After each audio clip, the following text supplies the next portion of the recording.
ওইরকম প্রতিনিধি হম যার প্রতি সপ্তাহে অন্তত একবার এই তেঁতুল তলার তোমরা চা খাবা দেখতে পাবেন। এটা হলো ওই রাজনৈতিক দল যে রাজনৈতিক দল 1971-এর পরে বাংলাদেশের ইতিহাসের সবচেয়ে বড় গণ অভ্যুত্থানটা এই বাংলাদেশে ঘটাইছে।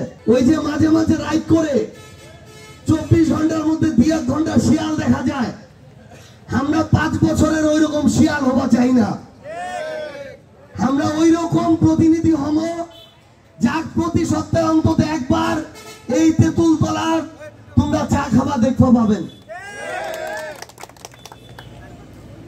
8 মাস বয়স একটা রাজনৈতিক দলের বাংলাদেশের প্রত্যেকটা জেলা উপজেলার সমন্বয় কমিটি আছে এবং তোমার ওই ছোয়া পোয়া ভাইলার নেতৃত্বে রাজনৈতিক দল এই 16 বছরে মানুষ এমন একটা অবস্থা চলে গেছিল, মানুষ কছিল না মরলে বুঝি আর হাসিনা সরাই যাবেনি।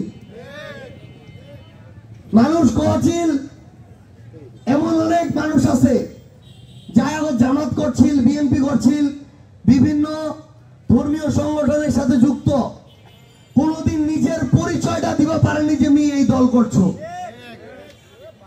এবং ওই রাজনৈতিক দলদার বিগত 16 বছরে একখান একখান করে হাড় ভাঙে দেওয়া হয়েছে।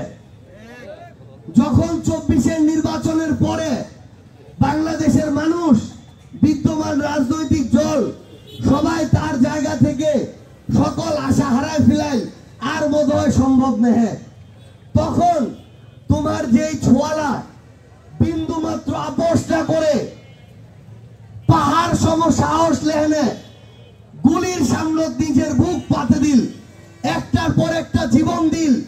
পুলিশ ওই মন্ত্রী লাখ রিপোর্ট দেছে, একটা সরাচ্ছি আরেকটাও সে দাঁড়ায় যাচ্ছে, আর কেউ সরে না।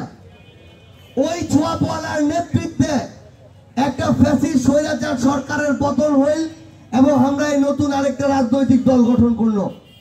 এটা হইল ওই রাজনৈতিক দল যে রাজনৈতিক দল 1971-এর পরে বাংলাদেশের ইতিহাসের সবচেয়ে বড় গণ অভ্যুত্থানটা এই বাংলাদেশে ঘটাইছে। তাদের নেতৃত্বে রাজনৈতিক দল আমরা দুই একটা চোর বাটপার চাঁদাবাজ দখলদার ক্ষমতার অপব্যবহারকারী দেখে ভয় পাবার টানে রাজনীতি করবাও সিঁড়ি যায় ভালো ওয়াক পূর্ণ সম্মান দিব, যায় ভালো যতখান লাগে ওয়াক সাপোর্ট দিব, আর পাশক দাঁড়াবো, কিন্তু যায় খারাপ ওয়ার সাথে কথা হবে চোখে চোখ রাখে, ওয়ার দিক কথা হবে আঙুল দেখায়। ওই রকম কোন অপকর্মকারীর জায়গা আমার এই ভালো লোকের পঞ্চগড় তার হবে নি, আমার এই ভালো লোকের তেতুলিয়া তার হবে নি। একদম স্পষ্ট কথা। আমরা যদি কোনোদিন সুযোগ পাই, এই সুযোগ যেমন জনগণের ইচ্ছার উপর নির্ভর করে, আল্লাহর চাওয়ার উপরেও নির্ভর করে।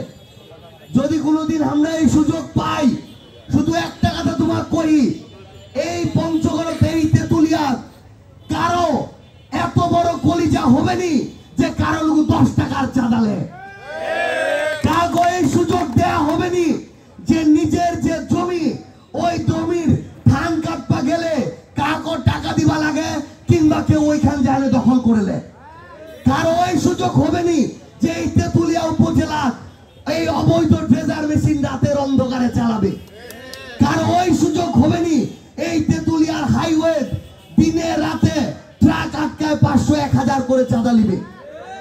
আমরা আমার জায়গা থেকে স্পষ্ট করে করি, সাধারণ মানুষও একসাথে হওয়া লাগবে।